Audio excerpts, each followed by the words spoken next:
लक्षपूर्वक आदर करणार आहे. हालेलुया. तो करो जय जयकार म्हणजे की दोन हात वर गेले पाहिजे. Praise Lord.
महिमा पराक्रम शोभा विजय व वैभव हे तुझीच आहे.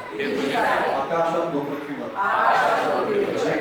जे काय आहे ते सर्व तुझेच. हे परमेश्वरा राज्य हे तुझेच. तू सर्वांहून श्रेष्ठ व उन्नत आहे. तुझपासून प्राप्त होतो. सर्वांवर प्रभुत्व चालवतो. सामर्थ्य व पराक्रम लोकांस स्तोत्र करणे सर्व सामर्थ्य दे तुझ्याच हाती आहे. आता दे आमच्या देवा तुझ्या आभार मान. तुझ्या प्रतापी नामाची स्तुती कर. तू आज तुझ्या वचनातून माझ्याशी बोल. सर्व वचने तुझ्या आमेन मध्ये स्वीकार. आमेन. परमेश्वर पिता तुझा आत्मा या ठिकाणी उपस्थित आहे प्रभूश्री आणि प्रभुदेवा नक्कीच तुझ्या आत्म्याद्वारे प्रभुदेवा अद्भुत अशा प्रकारचं कार्य तू करू इच्छितो प्रभूश्री आणि आम्ही प्रार्थना करतो प्रभुदेवा तुझ्या वचनातून तू प्रत्येकाशी बोल आम्ही सगळेजण तुझ्या समोर मस्तक होतो प्रभूश्री आणि प्रभुदेवा तुझ्याकडून ऐकण्याची इच्छा वाढवते आणि तुझा आत्मा काम करू दे आणि अंतःकरण बदलू दे प्रभुदेवा जे तुला अपेक्षित असणारे बदल येशूच्या नावामध्ये व्हावे असे तुझा आत्मा काम करावा यासाठी प्रभुदेवा आम्ही पूर्णपणे तुझ्या आत्म्याला मोकळीक देतो प्रभुदेवा धन्यवाद देतो तुझं गौरव करतो तारणारा येशू याच्या नावामध्ये मागतो म्हणून तो आहे आमेन आमेन बसूया आपण प्रेज द लॉर्ड हालेलुया परमेश्वराची स्तुती असो आणि या मागील आठवड्यामध्ये वचनावरती बऱ्याच गोष्टीवरती मी मनन केलं पण ज्यावेळेस मी निष्कर्षामध्ये पोहोचलो की या आठवड्यात आपण देवाचं वचन कोणतं घेऊन येणार आणि ते तुम्हाला थोडंसं आश्चर्यचकित असणारी गोष्ट आहे आणि कारण जे आपण मागील आठवड्यात ऐकलं पांडित बाईंचं त्याचाच पुढचा भाग आणि त्याच्याशी निगडीत असणाऱ्या गोष्टी आपण पाहणार आहोत हालेलुया माझ्यासोबत काढा मत्थ्याचा शुभवर्तमान आणि 24वा अध्याय आणि 12 वचन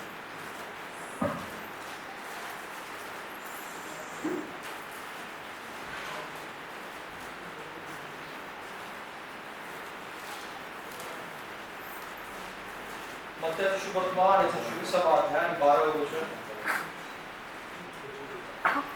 आणि ते वचन असं आहे आणि अनिती वाढल्यामुळे पुष्कळाची प्रीती थंडावेल प्रेज द लॉर्ड हालेलुया आणि हे जे वचन आहे ते वचन नैतिकतेच्या जागरूकतेविषयी लिहिले गेलेलं आहे आणि आपला आजचा विषय आहे नैतिकतेमधील जागरूकता आणि ती खूप आवश्यक असणारी गोष्ट आहे मंडळाच्या मध्ये आणि व्यक्तिगत आत्मिक जीवनात आणि म्हणून या ठिकाणी प्रभू येशू ख्रिस्त ज्यावेळेस शेवटच्या काळाविषयी शिकवत होता शेवटच्या काळाविषयी ज्यावेळेस शिष्यांना शेवटच्या काळाचं गांभीर्य ज्यावेळेस समजावून सांगत होता त्यावेळेस एका गोष्टीवर त्याने जास्त जोर दिला या ठिकाणी आणि स्पष्टपणे त्याने सांगितलं की अनिती वाढल्यामुळे पुष्कळाची प्रीती थंडावेल अनिती म्हणजे काय की अनिती म्हणजे जे नीतिमत्वाला धरून नाही जे नीतीला धरून नाही जे चांगुलपणाला धरून नाही जे देवाला धरून नाही जे पवित्रतेला धरून नाही त्या सगळ्या गोष्टीला अनिती म्हणतात आणि ती अनिती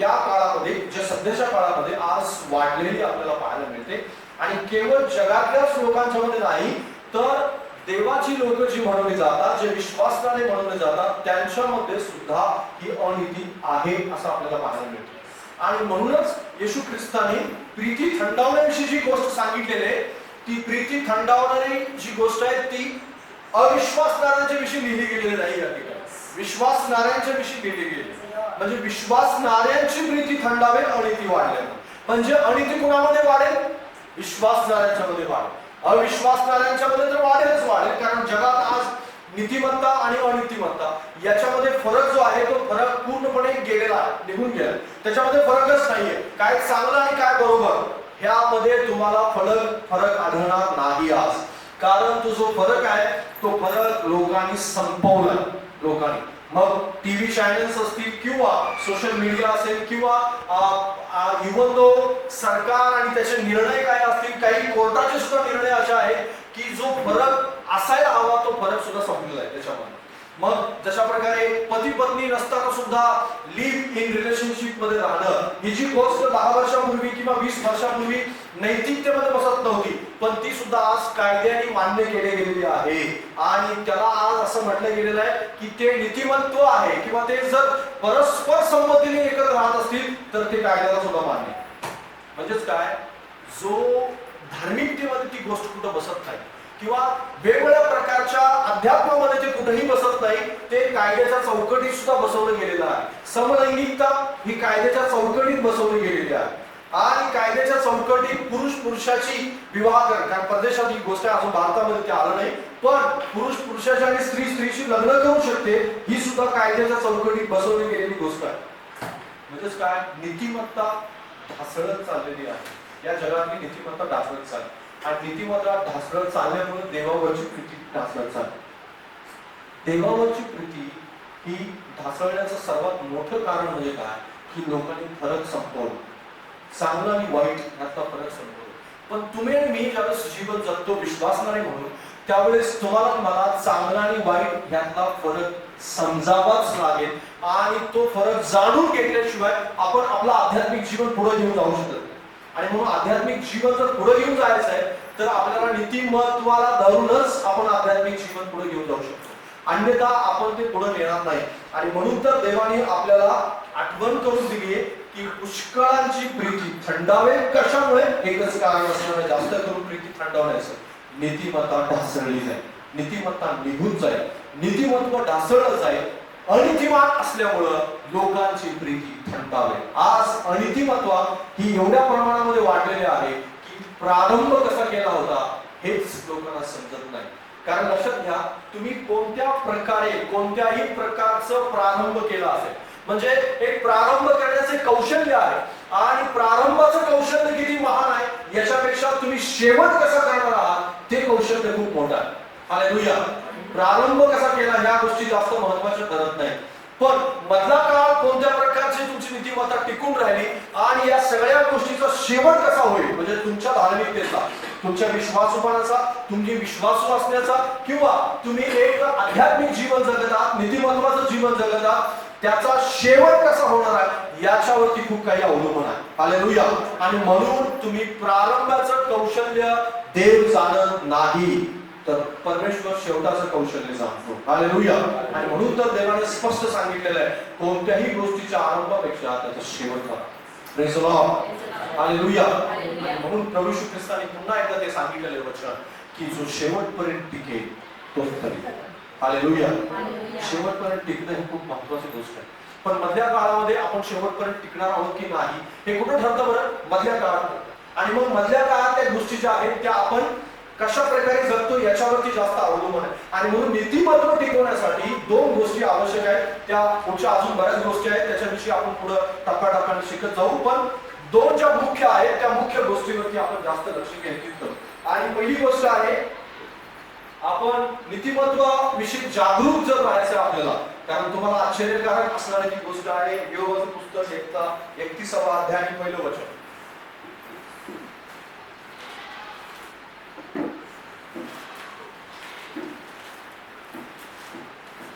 आणि काय लिहिले त्या ठिकाणी?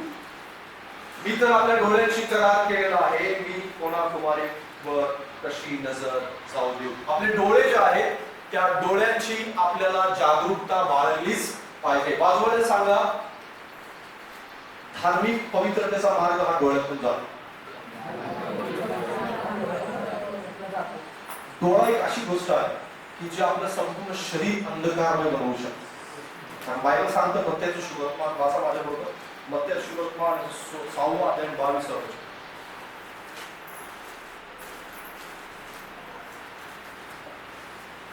मत्तई 6 अध्याय 22वा वचन काय सांगतं? डोळा शरीराचा दिवा आहे, यास्तव तुझा डोळा निर्दोष असला तर तुझे संपूर्ण शरीर प्रकाशमय होईल. हालेलुया. Praise the Lord. बाजूला सांगा नैतिकतेचा आरंभ जो आहे तो डोळ्यातून होतो. नैतिकतेचा आरंभ म्हणजे त्याची सुरुवातच जर कुठून होत असेल तर ती डोळ्यातूनच होते. जर डोळे निर्दोष तर संपूर्ण शरीर निर्दोष असणार आहे. जर डोळे सदोष असतील तर निश्चित अर्थाने संपूर्ण शरीर अंधकारमय असणार. आणि म्हणून आपण नैतिकतेच्या गोष्टी ज्यावेळेस करतो त्यावेळेस पहिली जी सुरुवात होती ती सुरुवात कुठून होती? आपल्या डोळ्यांपासून होते. जर डोळे व्यवस्थित असतील तरच आपण पुढे जाऊन नैतिकतेच्या गोष्टी खूप चांगल्या प्रकारे करू शकतो. आणि त्याच्यानंतर जे येणार आहे ते सगळं काही त्या डोळ्यावरतीच अवलंबून असणार आहे. बऱ्याच गोष्टी डोळ्यावरती अवलंबून आहेत आणि त्याच गोष्टी डोळ्यावर ज्यावेळेस आपण लक्ष केंद्रित करतो त्यावेळेस आपल्याला हे लक्षात यायला हवं की माझे डोळे देवाच्या बाबतीत किंवा देवाच्या वचनाच्या बाबतीत, देवाच्या सामर्थ्याच्या बाबतीत, देवाचं गौरव करण्याच्या बाबतीत, देवाची महिमा करण्याच्या बाबतीत, देवाची आज्ञा पाळण्याच्या बाबतीत, पवित्र जीवन जगण्याच्या बाबतीत खूप महत्त्वाची भूमिका बजावतात. हालेलुया. जर डोळे सदोष असले तर पुढची पवित्रता आपण टिकवू शकत नाही. आणि म्हणून डोळ्याच्या बाबतीत आपण खूप सावध असलं पाहिजे. सगळ्यांच्या जीवनामध्ये डोळ्यांचं जी गोष्ट आहे ती अतिशय संवेदनशील आहे आणि त्या गोष्टीवर जास्त आपण लक्ष केंद्रित केलं पाहिजे. बायबल त्या ठिकाणी स्पष्ट आपल्याला सांगतं, उत्पत्तीचं पुस्तक त्याचा 3रा अध्याय 6वं वचन.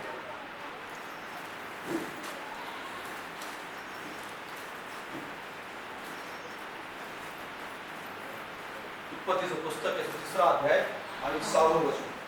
बायबलमध्ये बऱ्याच लोकांना सैतानाने या गोष्टी दाखवल्या आणि सैतानाने या गोष्टी दाखवण्या अगोदर सैतानाला आपली कमजोरी जी आहे, आपली जी दुर्बलता आहे ती दुर्बलता ठाऊक होती. आणि म्हणून तर जर सैतानाने पहिल्या आदाम आणि हव्वेला जर कोणत्या गोष्टीत पापात पाडलं असेल तर ती एकाच गोष्टीमुळे पापात पाडलं आणि ते पाप होतं डोळ्यांच्या द्वारे झालेलं पाप.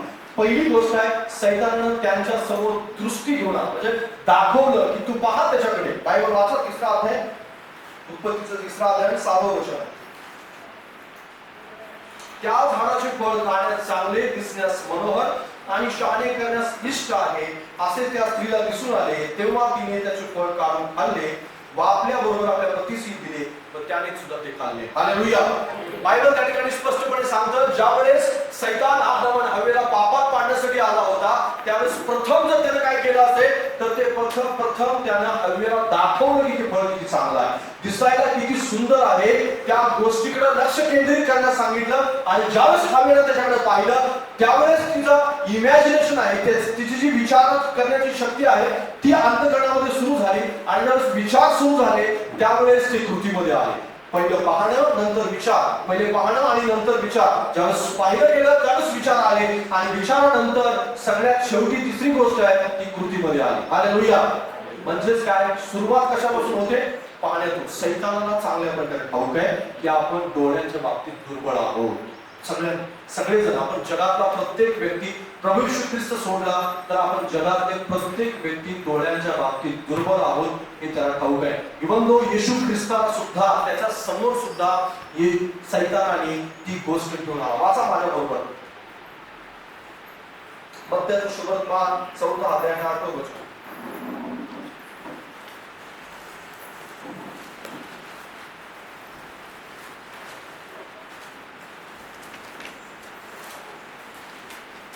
चौथा अध्याय आणि 8वं वचन आहे. पुढे सैतानाने त्याला अतिशय उंच डोंगरावर नेऊन त्याला जगातील सर्व राज्ये व त्याचे वैभव दाखविले. हालेलुया. Praise the Lord.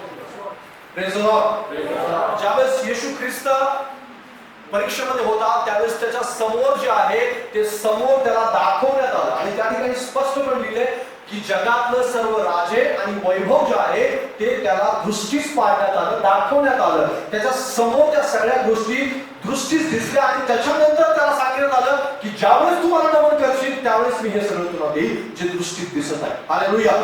आदम आणि हव्वेला ज्यावेळेस पापात पाडण्याची वेळ आली किंवा पापात पाडावं, देवाची आज्ञा मोडावी यासाठी ज्यावेळेस सैतानाने प्रयत्न केला त्यावेळेस सगळ्यात प्रथम जर काय कोणती गोष्ट केली असेल तर सैतानाने त्याला दाखवलं, त्याच्या दृष्टीस पाडलं. आणि ज्यावेळेस दिसण्यात आलं त्यावेळेसच हव्वेनं त्याच्यावर विश्वास ठेवला. अरे ते दिसायला खूप चांगलं आहे, अरे ते दिसायला खूप चांगलं आहे आणि शहाणे करण्यास इष्ट आहे, शहाणे करण्यास इष्ट आहे ही गोष्ट तिला दिसली नाही तर अंतःकरणात तिने विचार केला, म्हणजे पाहिलं आणि नंतर अंतःकरणात विचार केला आणि त्याच्यानंतर तिनं ते फळ काढलं, खाल्लं आणि स्वतः खाऊन आपल्या नवऱ्याला सुरुवात केली. हालेलुया. म्हणजेच काय, प्रथम कुठून सुरुवात होते? पाहण्यातून सुरुवात होते. डोळा सदोष असला तर आपलं संपूर्ण शरीर आणि आपलं संपूर्ण जीवन सदोष असू शकतं. आणि म्हणून डोळ्यावरती हमला जर सैतान कुठं करत असेल प्रथम तर तो डोळ्यावरती करतो. सैतानाचं जे आक्रमण आहे ते प्रथम विश्वासणारा असो किंवा अविश्वासणारा असो त्या प्रत्येकाच्या बाबतीत हे डोळ्यावरतीच होतं. जो डोळ्याची लढाई जो जिंकेल त्यानं 50% लढाई जिंकलेली आहे. 50%. बाजूला सांगा, डोळ्याची लढाई जिंकली की आपण 50% लढाई जिंकतो. हालेलुया. कारण डोळ्याची लढाई ज्याला जिंकता येत नाही त्याची लढाई तिथंच तो हारलेला आहे. पुढे जाऊन त्याला नेहमी हाराचा सामना करावा लागेल, पुढे जाऊन नेहमी त्याला पश्चाताप करावा लागेल. आणि म्हणून डोळ्याची लढाई ही खूप महत्वाची लढाई आहे. माझ्या बरोबर काढा दुसरे शंभर पुस्तक याचा 11वा अध्याय 2रं वचन.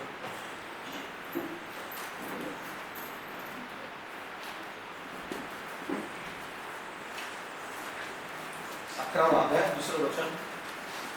आणि त्या ठिकाणी बायबल सांगतं संध्याकाळच्या समयी दावीद पलंगावरून उठून राजमंदिराच्या गच्चीवर जाऊन फिरू लागला. तेव्हा एक स्त्री स्नान करताना त्याने तिथून पाहिली.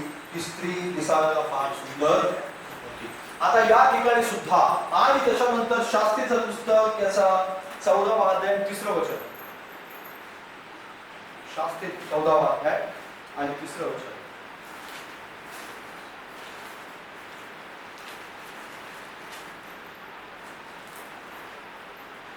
आणि बायबल त्या ठिकाणी सांगतं त्याचे आईबाप त्याला म्हणाले तू त्या बेसुरत बलिष्ठांची बायको का करू पाहत आहेस? तुझ्या भाऊबंधात किंवा आपल्या साऱ्या लोकात कोणी मुली नाहीत का? शमशोन आपल्या बापाला म्हणाला तीच मला मिळवून द्या कारण माझे तुझ्यावर मन बसले आहे. आणि 7वं वचन आहे मग त्याने जाऊन त्या मुलीशी बोलणे केले ती शमशोनाला फार आवडली. या ठिकाणी दोन्हीही वचनं दोन्ही नंतर दलीला ज्यावेळेस तो भेटला त्यावेळेस सुद्धा त्यानं तिला काय केलं पाहिलं असं या ठिकाणी वाचायला मिळतं. म्हणजेच काय शमशोन असेल किंवा दावीद असेल किंवा आदाम असेल आदाम हव्वा असतील या सगळ्यांच्या समोर सैतानानं त्यांच्या दृष्टीस ती गोष्ट पडली आणि त्यांच्या दृष्टीस पडल्यानंतर पुढे ज्या गोष्टी झालेल्या आहेत त्या सगळ्या गोष्टी त्याच्यानंतर म्हणजे पाहिल्यानंतर झालेले. म्हणजेच काय आपले डोळे ज्यावेळेस सदोष असतात त्यावेळेस आपलं संपूर्ण शरीर हे सदोष असू शकतं. आणि म्हणून सुरुवातीला सैतानानं या सगळ्यांसमोर एक गोष्ट घेऊन आला आणि हे सगळे जण पापात पडले. मग यहोशुआ दावीद असेल त्याच्यानंतर शमशोन असेल त्याच्यानंतर आदाम आणि हव्वा असतील हे सगळे जण पापात पडले. पापात एकच व्यक्ती पडला नाही तो म्हणजे प्रभू Yeshu Khrist. Hallelujah praise the lord. एकच व्यक्ती प्रभू येशू ख्रिस्त पापात पडला.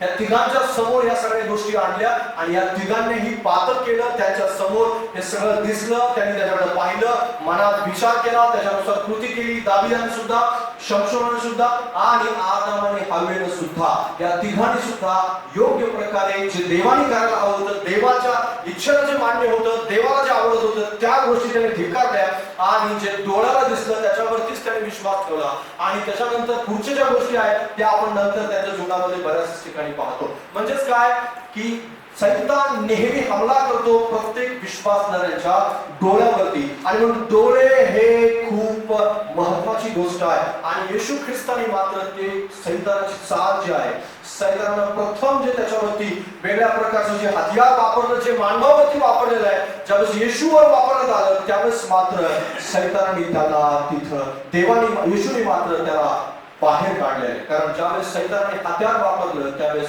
येशू ख्रिस्त सरळ त्याच्या गोष्टीला नकार देतो. आणि जी गोष्ट त्याला दिसली त्या गोष्टीवर त्याचा विश्वास त्याने ठेवला नाही. आणि त्याला ठाऊक होतं की ज्यावेळेस मी पाया पडेल आणि त्याला नमन करेन त्यावेळेस ते मिळणार तर नाही पण जो अधिकार पुढे जाऊन मला मिळणार आहे त्या सगळ्या गोष्टीवरती पाणी सोडावं लागलं. कोणत्याही प्रकारचा अधिकार मला मिळणार नाही. म्हणून येशू ख्रिस्त पापात नाही पडला. बाकीचे मात्र सगळेजण पापात पडलेले आपल्याला या ठिकाणी पाहायला मिळतात. आणि म्हणून ज्यावेळेस बायबल आपल्याला या डोळ्यांच्या विषयी सावध राहायला सांगतो त्यावेळेस नीतिसूत्रेचं पुस्तक याचा 4था अध्याय आणि 25व्या वचनामध्ये देवाचं वचन सांगतं. नीतिसूत्रे 4था अध्याय 25.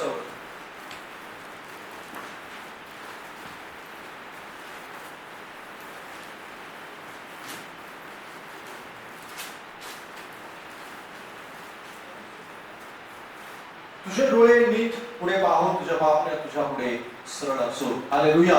बायबल स्पष्टपणे काय सांगतं आपल्याला की ज्यावेळेस आपण इतरार्थ गोष्टीचा विचार करतो इतरार्थ गोष्टीविषयी निरर्थक गोष्टी पाहण्याविषयी विचार करतो. मी केवळ आपल्या दृष्टीला जगात दिसतं त्या गोष्टीविषयीच बोलत नाहीये. आपण टीव्हीवरती पाहणाऱ्या गोष्टीविषयी आणि त्याच प्रकारे मोबाईलमध्ये ज्या गोष्टी आपण पाहतो त्याच्याविषयी किंवा जगामध्ये इतरार्थ जे तुम्ही पाहत आहात त्या सगळ्या गोष्टीविषयी सुद्धा परमेश्वर या ठिकाणी आपल्याला सावध करत आहे. आणि म्हणून आपले डोळे हे कुठे पाहत आहेत या गोष्टीवर जास्त आपण लक्ष केंद्रित केलं पाहिजे. भलेही तुमच्या अंतःकरणामध्ये वेगवेगळ्या प्रकारचे विचार असतील वेगवेगळ्या प्रकारच्या गोष्टी तुम्ही पाहत असाल पण एक गोष्ट मात्र या ठिकाणी देव नीतिमत्व होण्याविषयी किंवा नीतिमान होण्याविषयी किंवा जी नैतिकता आहे त्या नैतिकतेविषयी ज्यावेळेस शिकवतो त्यावेळेस नैतिकतेविषयी शिकवत असताना प्रथम जर कोणती गोष्ट असेल तर ती गोष्ट आहे आपल्या डोळ्यांच्या विषयी आपण सावध होणे. कारण ज्यावेळेस डोळे निर्दोष असतात असतात त्यावेळेस आपले संपूर्ण शरीर निर्दोष असतं. आणि म्हणून डोळ्याच्या विषयी आपण प्रत्येकाने सावध व्हायलाच हवं. कारण ज्यावेळेस आपण टीव्ही असेल किंवा मोबाईल असेल किंवा वेगवेगळ्या प्रकारची सोशल मीडियाची साधनं असतील, कारण आज लोकांच्या समोर इतकं काही भरमार आहे, इतकं काही गोष्टी आहेत, इतके ऍप्लिकेशन्स आणि इतकं काही वेगवेगळ्या प्रकारच्या सोशल मीडियाचं वेगवेगळ्या प्रकारचं जाळं आहे की हे जाळं जर कोण पसरलं असेल आणि याला सगळ्याला जास्त उत्तेजन कोण देत असेल तर सैतान देत आहे. कारण सैतान वेगवेगळ्या प्रकारच्या गोष्टी विश्वास करण्यासमोर वारंवार वारंवार वारंवार वारंवार घेऊन येतो आणि आपण ते पाहावं. आणि डोळ्यांच्या द्वारे होणारं जे पातक आहे, डोळ्यांच्या द्वारे होणारं जे पाप आहे, जे आज आपल्या अंतःकरणामध्ये अनैतिकता जे भरणं आहे, ती अनैतिकता जास्तीत जास्त भरली जावी यासाठी सैतान जास्त प्रयत्नशील आहे. आणि म्हणून आपण काय पाहतो, आपले डोळे कुठे पाहतात या गोष्टीवर जास्त लक्ष केंद्रित केलं पाहिजे. कारण आपण डोळ्यांच्या बाबतीत विश्वासणारा असेल किंवा अविश्वासणारा असेल, आपण सगळेजण दुर्बळ आहोत. लक्षात घ्या, आपण सगळेजण दुर्बळ आहोत. आणि जर आपण दुर्बळ आहोत तर आपण जास्त कॉन्शियस असलं पाहिजे त्या बाबतीत, आपण जास्त सावध असलं पाहिजे, आपण जास्त जागरूक असलं पाहिजे त्या बाबतीत. जर आपण जागरूक असणार नाही तर पुढची लढाई जी आहे, जी आपल्याला जिंकायची आहे, ती सगळी लढाई आपण अर्धामध्ये सांगू. कारण ज्यावेळेस डोळ्यांची लढाई आपण जिंकतो त्यावेळेस 50% लढाई आपण जिंकलेली असते. 50% पुढची जी लढाई आहे ती पुढची लढाई जास्त करून डोळ्यावरतीच अवलंबून आहे. आणि म्हणून डोळ्याची लढाई आपल्याला जिंकणं जास्त गरजेचं आहे. जागरूकता त्या बाबतीतच जास्त आपल्याला असायला पाहिजे.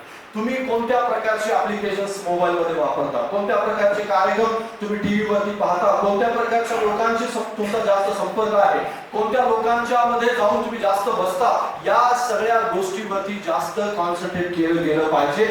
आणि त्याच्यावरती जास्त विचार केला पाहिजे की माझ्या डोळ्यांसमोर काय काय गोष्टी येतात आणि कुठं कुठं माझं लक्ष जातं आणि कोणत्या कोणत्या गोष्टीद्वारे माझ्या अंतःकरणामध्ये पाप शिरण्यासाठी कोणत्या प्रकारचे दरवाजे उघडे ठेवलेले आहेत. आणि त्या सगळ्या दरवाजांना कोणत्याही प्रकारे, समजा जर तुम्हाला असं वाटत असेल की हा दरवाजा बंद, हा दरवाजा बंद, हा दरवाजा बंद, वेगवेगळ्या प्रकारचे दरवाजे आहेत ते आपल्याला बंद करावे लागतील. हालेलुया. कारण डोळा हा शरीराचा दिवा आहे, दरवाजा आहे. तो त्याच्यातूनच अंतःकरणामध्ये वाईट गोष्टी शिरतात, त्याच्यातूनच अंतःकरणामध्ये वेगवेगळ्या प्रकारच्या ज्या देवाला न आवडणाऱ्या गोष्टी आहेत त्या गोष्टी अंतःकरणामध्ये शिरतात. जर आपल्याला अंतःकरणात शिरण्यापासून वाचवायचं असेल तर प्रथम डोळ्यांचा दरवाजा काय करावा लागेल, बंद करावा लागेल, त्याविषयी सावध व्हावं लागेल. आणि जर तुम्ही सावध होणार नाही तर तुमची अर्धी लढाई तुम्ही तिथं हारलेले असाल. आणि म्हणून अर्धी लढाई जिंकायची आहे तर तुम्हाला डोळ्यांच्या विषयी जास्त सावध असलं पाहिजे. कारण जास्त करून आक्रमण होत आहे कुठे, डोळ्यावरती होत आहे. आणि म्हणून नैतिकतेची सुरुवातच तिथून होते. नैतिकतेची सुरुवातीचीच कोणती गोष्ट असेल तर ती डोळ्यांच्या पासून सुरुवात होते. आणि दुसरी महत्वाची गोष्ट आहे ज्याच्यावर आपण जास्त विचार केला पाहिजे, वाचा माझ्या बरोबर नीतिसूत्राचा 4 अध्याय 23 वचन.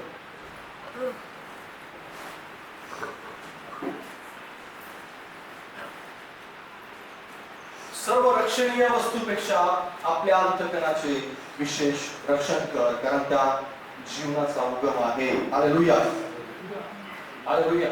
या बाबतीत मात्र बरेच लोक काय करतात, आज ढोंग करतात. बरेच लोक या बाबतीत मात्र बरेच इतकं ढोंग करतात, त्यांना असं वाटतं की त्यांचं ढोंग हे प्रभूला दिसत नाही, त्यांचं ढोंग हे मानवाला दिसत नाही, त्यांचं ढोंग हे लोकांना दिसणार नाही. पण एक गोष्ट आहे की ज्यावेळेस प्रभू समोर आपण जाऊ त्यावेळेस मात्र सगळ्याच गोष्टी अतिशय स्पष्ट असणार आहे.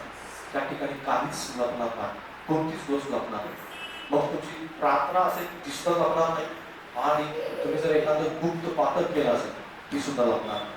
सगळं काही स्पष्ट रूपात त्या ठिकाणी दाखवण्यात येईल. आणि मग ते व्हिडिओ व्हिज्युअल पाहून आपल्याला खाली मान घालण्याशिवाय राहायला लागणार नाही. आणि म्हणून आपण ढोंग करता कामा नये. कारण जसं मी तुम्हाला सांगितलं सुरुवात कुठून होते, नैतिकतेची डोळ्यामध्ये, आणि त्याचा एंड कृतीमध्ये होतो. पण मधल्या टप्प्यामध्ये मात्र दुसरी गोष्ट आहे. ती दुसरी गोष्ट कोणती आहे, वैचारिक विचार जे आहेत ते विचार चाललेले असतात आतमध्ये. कारण जे डोळ्याने आपण पाहतो त्याच गोष्टीविषयी आपण काय करत असतो, नेहमी विचार करत असतो. कारण मनुष्याच्या मनामध्ये नेहमी विचार येत असतात, वेगवेगळ्या प्रकारचे विचार जे आपण पाहतो त्याच्याविषयी. समजा मी कॅमेरा पाहिला तर कॅमेरा कोणत्या कलरचा आहे, कॅमेरा काय आहे, तो कसा बनला असेल, काय होणार आहे त्याचं, त्याच्यापासून काय काय फायदे आहेत, त्याचे तोटे काय आहेत, आणि तो किती किंमत असेल, या सगळ्याच गोष्टीचा क्षणार्धात विचार आपल्या अंतःकरणामध्ये. मी जर खुर्ची पाहिली तर त्याच्याविषयी विचार येतो. वेगवेगळ्या प्रकारच्या ज्या गोष्टी आपण पाहतो, समजा तुम्ही माझ्याकडे पाहता, मी संदेश दिलाय त्याच्याविषयी, आणि मग माझ्या शब्दाकडे जर तुमचं लक्ष आहे तर वेगवेगळ्या प्रकारच्या त्या शब्दाविषयी वेगवेगळ्या प्रकारचे विचार तुमच्या अंतःकरणामध्ये येत आहेत यावेळेस. आणि या सगळ्या विचारांना आपण थांबवतो, सगळ्या विचारांना कंट्रोल करतो, त्या विचारांना कृतीत आणतो, त्या विचारांना आपण बाहेर काढू शकतो, त्या विचारांना आपण कंट्रोलमध्ये ठेवू शकतो, त्या विचारांना आपण अगदी बंद खोलीमध्ये बंद करू शकतो आणि त्या विचार करायचं पण बंद करू शकतो. Praise the Lord. म्हणजेच काय, सगळ्या गोष्टीचा उगम जो आहे तो उगम कुठून होतोय? अंतःकरणातून होतो. ज्या शिष्यांच्या विषयी शास्त्री आणि पुरुषांनी प्रश्न विचारले की यार हे जे लोक आहेत हे हात धुत नाहीत आणि वेगवेगळ्या प्रकारचे जे सोवळे आहेत, म्हणजे जे हात धुण्याचं, पाय धुण्याचं वेगवेगळ्या प्रकारची यहुद्यांची पद्धत होती, त्या पद्धतीविषयी त्याने आक्षेप घेतला. आणि येशू ख्रिस्तांनी मात्र त्यांना ठणकावून सांगितलं की या सगळ्यापेक्षा जर जास्त काही महत्वाचं असेल तर ते अंतःकरण महत्वाचं आहे. हालेलुया. भलेही तुम्ही हात धुता, भलेही तुम्ही पाय धुता, वेगवेगळ्या प्रकारचे चांगले कपडे घालता, तुमचे झगे लांब आहेत, गोंडे त्याला शिवलेले, वेगवेगळ्या प्रकारच्या सगळ्या गोष्टी आहेत, पण तुमच्या एका गोष्टीकडे मात्र लक्ष नाहीये, म्हणजे ते अंतःकरण, म्हणजे ते हृदय. आणि देवाने त्या गोष्टीकडे जास्त लक्ष द्यायला सांगितले आपल्याला. जर नैतिकतेचा जो मधला टप्पा आहे तो मधला टप्पा अंतःकरणातून येतो. अंतःकरण काय विचार करतं या गोष्टीवरती खूप काही अवलंबून आहे. कारण तुम्ही जी कृती करता, या सगळ्या कृती ज्या आहेत त्या अंतःकरणातच सुरुवातीला ठरतात आणि मग त्याच्यानंतर आपण कृतीमध्ये आणतो. पण कृतीमध्ये आणण्यापूर्वी आपल्या अंतःकरणामध्येच हे सगळं ठरतं. स्वर्ग हे नेहमी आश्चर्यकारक ठिकाण असेल असं मी म्हणतो, कारण बऱ्याच वेळेस बऱ्याच गोष्टी त्या ठिकाणी खूप वेगवेगळ्या प्रकारच्या गोष्टी प्रगट केल्या जाणार आहेत. विश्वासणाऱ्यांच्या विषयी मी बोलत आहे आणि अविश्वासणाऱ्यांच्या विषयी तर प्रगट केलं जाईलच, पण विश्वासणाऱ्यांच्या विषयी सुद्धा त्या ठिकाणी बऱ्याच गोष्टी प्रगट केल्या जातील. आणि ज्यावेळेस हे सगळं प्रगट होईल ना, त्यावेळेस बऱ्याच मॅक्झिमम विश्वासणाऱ्यांना लाजेने खाली मान घालावी लागणार. कशामुळे माहिती आहे? अंतःकरण चुकीचं असल्यामुळे. आणि अंतःकरण हे नैतिकतेनं भरलेलं असलं पाहिजे. आणि म्हणूनच तर दाविदाने आपल्याला स्पष्टपणे सांगितलेलं आहे. वाचा माझ्याबरोबर स्तोत्र 51 स्तोत्र 6.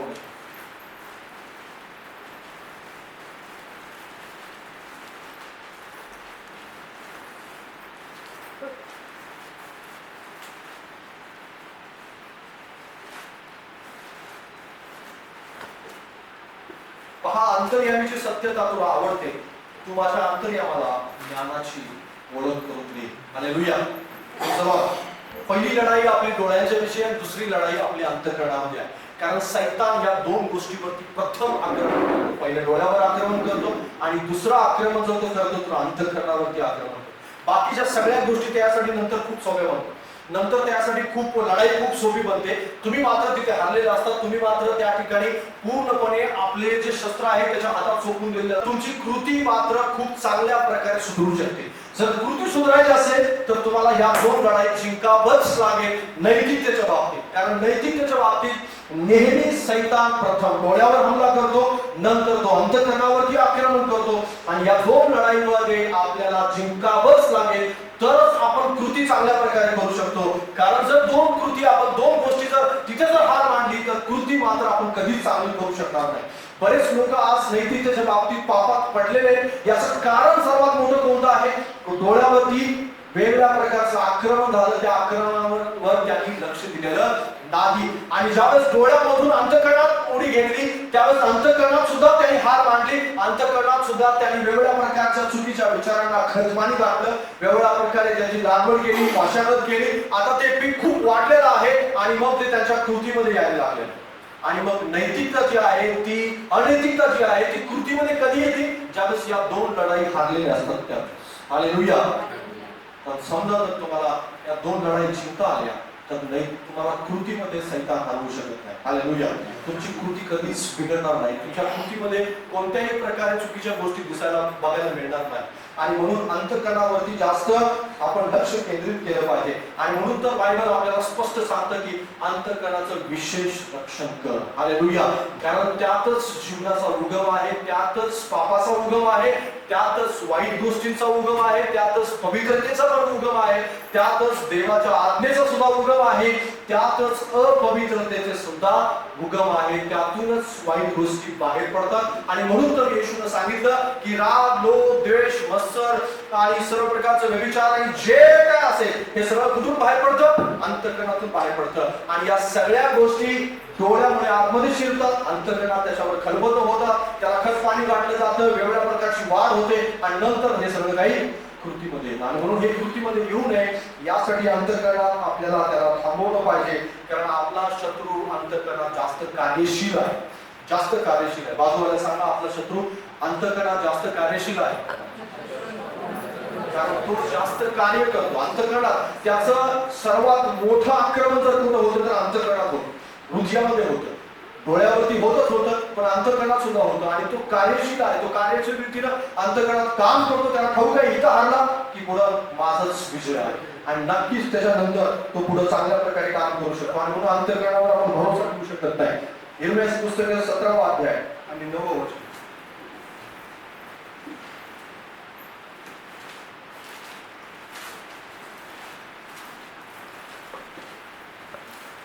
यिर्मया 17वा अध्याय आणि 9वं वचन काय सांगतो आपल्याला? हृदय सर्वात कपटी आहे, त्याचा रोगाने ग्रस्त आहे, त्याचा भेद कोणास समजतो. नीतिसूत्रे त्याचा 26वा अध्याय 28व वचन त्याच्याबरोबर का?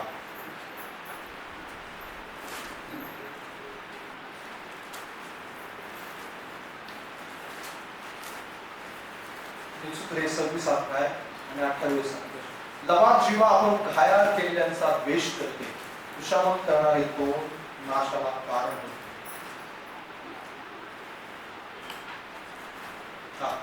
23व वचन. वाणी कळवळ्याची पण मन दुष्ट असणे हे रोगाच्या मुलामध्ये दिलेल्या मडक्यासारखे आहे. हालेलुया. त्या दोन्ही गोष्टी असू शकतात, कारण बऱ्याच वेळेस अंतःकरण जे आहे ते अंतःकरण खूप खतरनाक असू शकतं. तशा प्रकारे बायबल आपल्याला स्पष्टपणे सांगतो, तुझा शत्रू तुला खा पी म्हणतो, पण त्याचं अंतःकरण मात्र तुझ्यावर नाही, त्याची प्रीती मात्र तुझ्यावर नाही. आणि अशा गोष्टीपासून काय तर सावध राहा. म्हणजेच काय, अंतःकरणामध्ये हे सगळे दृष्टी विचार असू शकतात. आणि जर तुम्ही प्रार्थना करता, जर तुम्ही बायबल वाचता, जर तुम्ही नैतिकतेविषयी शिकत आहात, जर नैतिकता तुम्हाला अंतःकरणात बाळगायची आहे, तर तुमच्या अंतःकरणात कोणत्याही वाईट गोष्टीचा शिरकाव किंवा त्याला खतपाणी घालणं असेल, त्याला वाढवणं असेल, किंवा त्याच्यात वाढ करून त्याला मोठं करणं असेल, हे सगळं काही बंद झालं पाहिजे.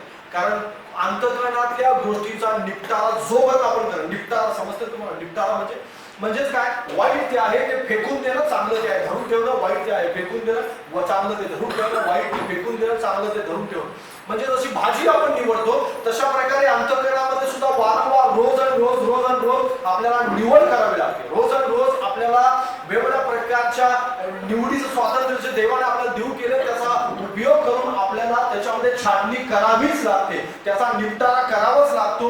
जे अनवॉन्टेड आहे ते बाहेर काढावंच लागतं, जे वॉन्टेड म्हणजे जे आवश्यक आहे तेवढंच ठेवावं लागतं. जर आपण हे केलं नाही तर अंतःकरणात ते वाईट विचार खूप झपाट्याने वाढतात.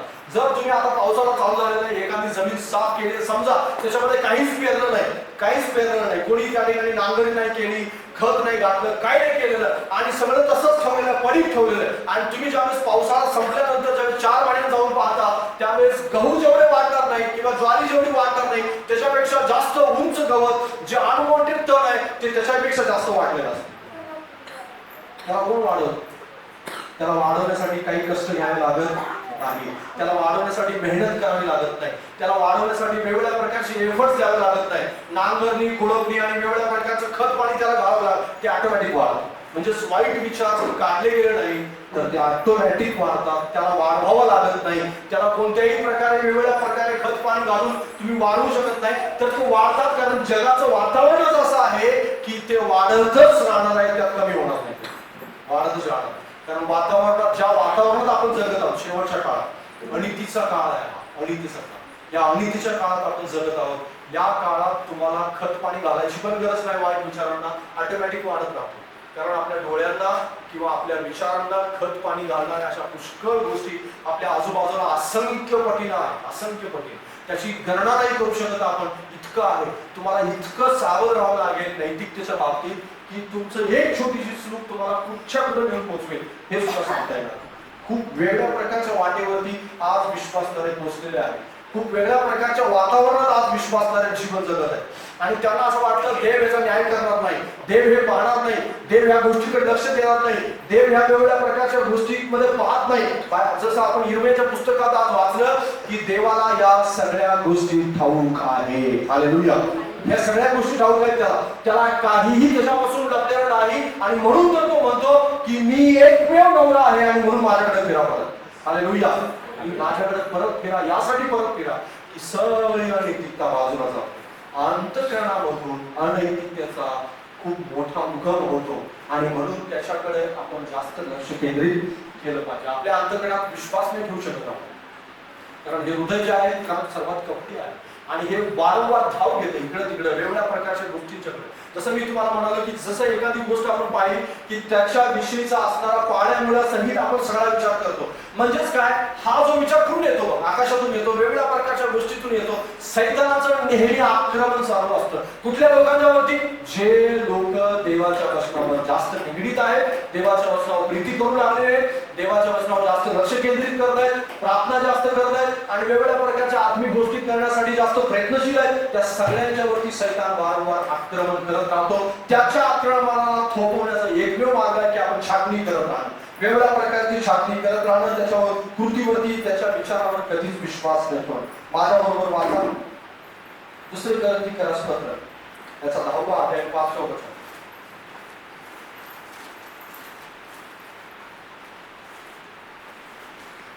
दुसरे करंथीकरास पत्र 10वा अध्याय आणि 5वा वचन.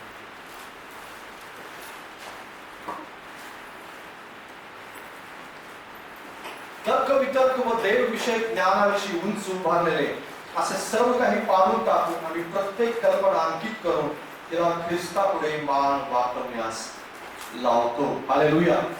हालेलुया.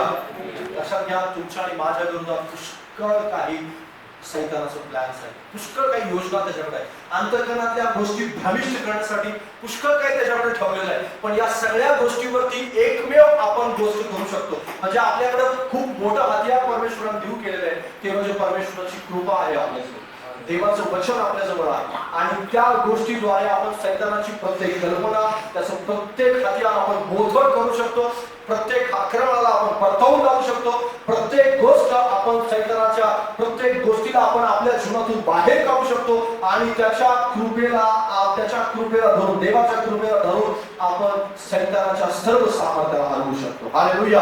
आणि म्हणून आपल्या अंतःकरणामध्ये जर आक्रमण होत आहे, डोळ्याच्या द्वारे किंवा अंतःकरणातल्या विचारांच्या द्वारे जर आक्रमण होत आहे, ती लढाई जर आपल्याला जिंकायची आहे तर देवाच्या सानिध्यात आपल्याला जावं लागेल, त्याच्या कृपेजवळ आपल्याला जावं लागेल, त्याच्या वचनाजवळ आपल्याला जावं लागेल, वारंवार त्याच्यासोबत आपल्याला बसावं लागेल, वारंवार त्याच्याकडून सामर्थ्य मागावं लागेल, तरच आपण तो विजय मिळवू शकतो. नाहीतर आपला हार निश्चित होणार आहे जर देवाकडून आपण सामर्थ्य मागितलं नाही तर. आणि कारण का बरं, आपले विचार जे आहेत ते भटकणारे आहेत. स्तोत्र संहिता 108 अध्याय आणि पहिलं वचन.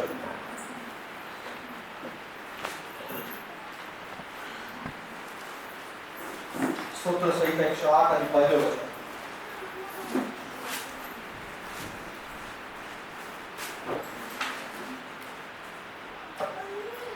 त्या ठिकाणी काय सांगितले, हे देवा माझे मन स्थिर आहे, मी गाईन, मी जीवे व्हावे स्तोत्र गाईन. आणि स्तोत्र 57:8 मध्ये सुद्धा तेच वचन आहे की हे देवा माझं मन स्थिर आहे, मी गाईन आणि मी जीवे व्हावे स्तोत्र गाईन. दावीद असं का लिहून ठेवतं बरं आपल्या अंतःकरणाविषयी, आपल्या विचारांच्या विषयी? ते लिहिण्याचं सर्वात मोठं कारण हे होतं की दावीदाला ठाऊक होतं की अंतःकरणातच जीवनाचा उगम आहे. त्याला ठाऊक होतं अंतःकरण जर अस्थिर असेल तर बाकीच्या सगळ्या गोष्टी अस्थिर होऊन जातात आणि म्हणूनच त्याचं अंतःकरण स्थिर आहे, स्थिर आहे, स्थिर आहे म्हणून तो वारंवार सांगतो. तर स्तोत्र 51 मध्ये सांगितलं त्यांनी, स्तोत्र 57 मध्ये सांगतो, त्याच्यानंतर 108 मध्ये तो सांगतो आणि पुढे जाऊन स्तोत्र 119 मध्ये सुद्धा तो सांगतो की माझं अंतःकरण देवाच्या वचनावरती स्थिर आहे, देवाच्या वचनावरती, देवाच्या सामर्थ्यावरती स्थिर आहे. जर आपलं अंतःकरण स्थिर असेल देवाच्या वचनावरती तर आपण विचारांना कंट्रोल करू शकतो. त्याच्या कृपेच्या अधीन होऊन, त्याच प्रकारे देवाच्या वचनाच्या अधीन होऊन आपण अंतःकरणातल्या वाईट विचारांना आपण कंट्रोल करू शकतो. त्याला आपण अंतःकरणातून बाहेर काढू शकतो, त्याला सॉर्ट आउट करू शकतो, किंवा त्याच्यात जे वाईट आहे ते काढून टाकून जे चांगलं आहे ते मात्र आपण ठेवू शकतो. आणि तरच आपल्या अंतःकरणामध्ये चांगल्या विचारांची वेगवेगळ्या प्रकारची फळी तयार होईल आणि आपला विजय जो आहे तो निश्चित असेल. माझ्याबरोबर का योहानाचा 8वा अध्याय आणि 32वा वचन.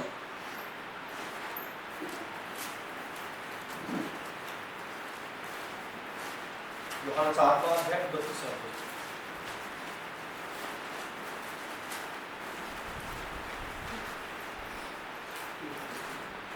आणि वचन तुम्हाला सर्वांना माहिती असणारं वचन आहे. सत्य तुम्हाला समजेल आणि सत्य तुम्हाला बंधन मुक्त करेल. Hallelujah. Praise the Lord. Bible स्पष्टपणे सांगते की तुम्हाला सत्य समजेल. नीतिमत्वाविषयी असणारं सत्य देव तुम्हाला काहीतरी सांगू इच्छितो आणि ते सत्य ज्यावेळेस तुम्हाला समजेल त्यावेळेस तुम्ही बंधनातून मुक्त व्हा. त्यावेळेस तुम्ही सर्व बंधनं तुमची तुटली जात आणि तुमच्या अंतःकरणामध्ये बंधनं तुटावीत अशी इच्छा असेल तर वाचा माझ्याबरोबर पुन्हा एकदा कलस्सीकर पत्र 3रा अध्याय 16वा वचन.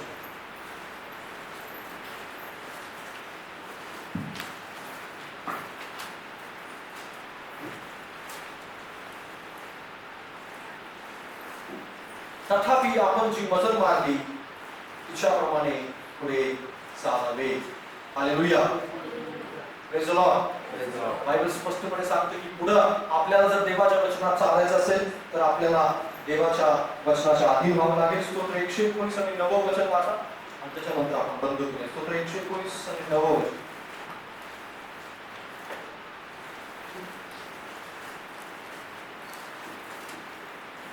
तरुण आपला वर्तनक्रम कशाने शुद्ध राखेल तुझ्या वचनानुसार तो राखणे. हालेलुया. आणि ही तिन्ही वचनं तुम्हाला मला देवाच्या वचनाकडे घेऊन जातात. पहिली गोष्ट म्हणजे देवाची कृपा, दुसरी गोष्ट म्हणजे देवाचं वचन. या दोन गोष्टींच्या द्वारे आपण अंतःकरणावरती आणि डोळ्यांच्या द्वारे होणाऱ्या पापांच्या वरती आपण विजय मिळवू शकतो. कारण देवाची कृपाच आपल्याला वाचवू शकते.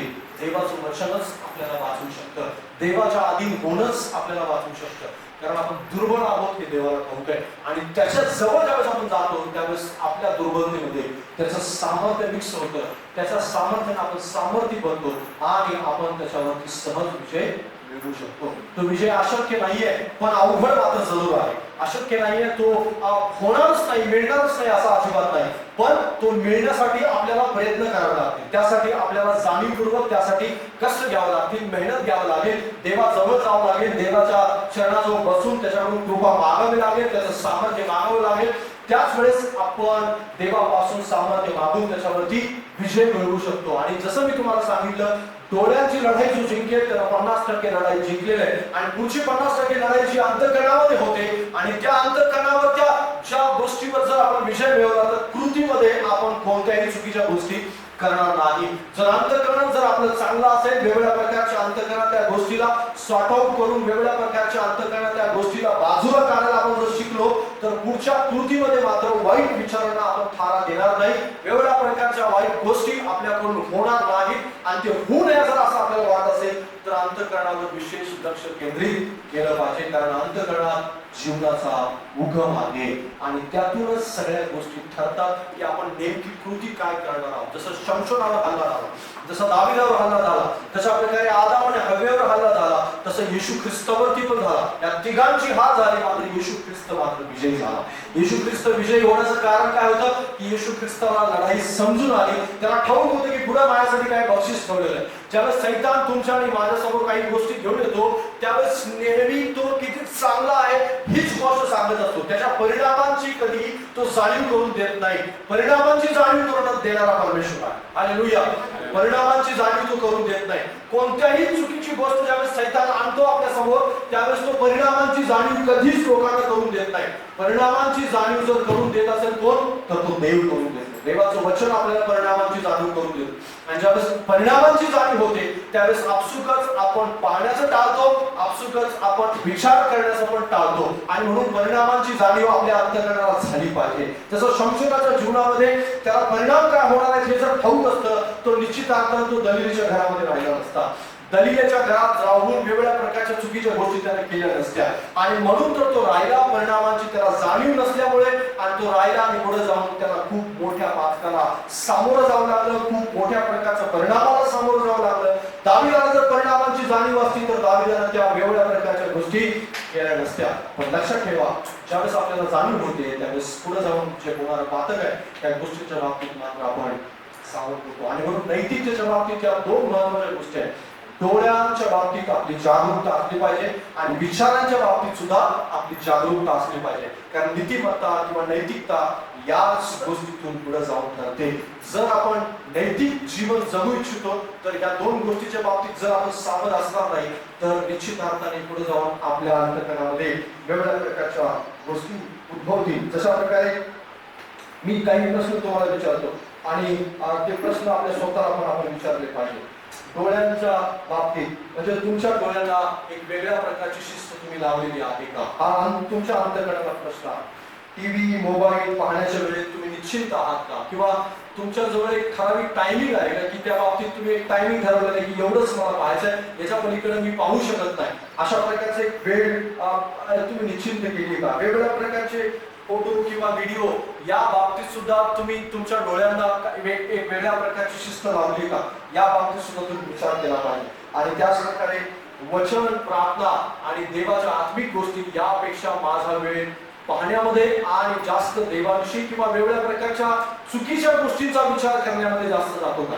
या गोष्टीचा सुद्धा आपण विचार केला पाहिजे. काही प्रश्न मी तुम्हाला दिले आणि त्या प्रश्नांच्या विषयी आपल्या अंतःकरणात विचार करा. जर समजा जर तुम्ही या प्रश्नांची उत्तर कोणत्या प्रकारे कशा प्रकारे मला द्यायची गरज नाही, तुम्ही तुमच्या स्वतःला ती प्रश्न विचारा आणि स्वतःला विचारून तुम्ही त्याची उत्तरं स्वतःच्या अंतःकरणामध्ये द्या.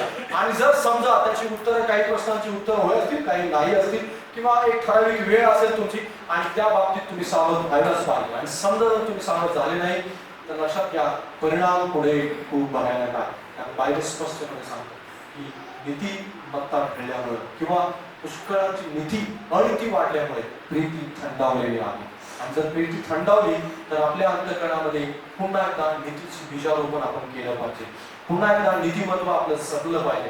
पुन्हा एकदा आपण देवाच्या बाबतीत नीतिमान झालं पाहिजे. आणि जर होणार नाही तर पुढे जाऊन खूप वेगळ्या प्रकारचे परिणाम आपल्याला बघावे लागतील. द्विधा मनस्थिती याच्यावर अजिबात होऊ नका.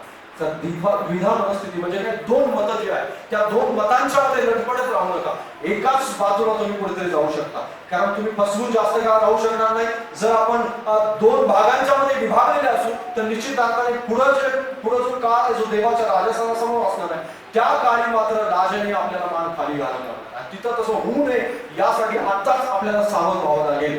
आत्ताच आपल्याला विचार करावा लागेल की तिथं पुढे जाऊन मी काय तोंड देणार. आणि जर समजा जर तिथं जाऊन तोंड द्यायचं अवघड बनणार असेल तर आत्ताच आपल्याला सावध राहून पुढे जाऊन जे होणार आहे त्या बाबतीत आपल्याला सावध व्हावं लागेल. प्रभू तुम्हाला मदत करू. या डोळे बंद करा.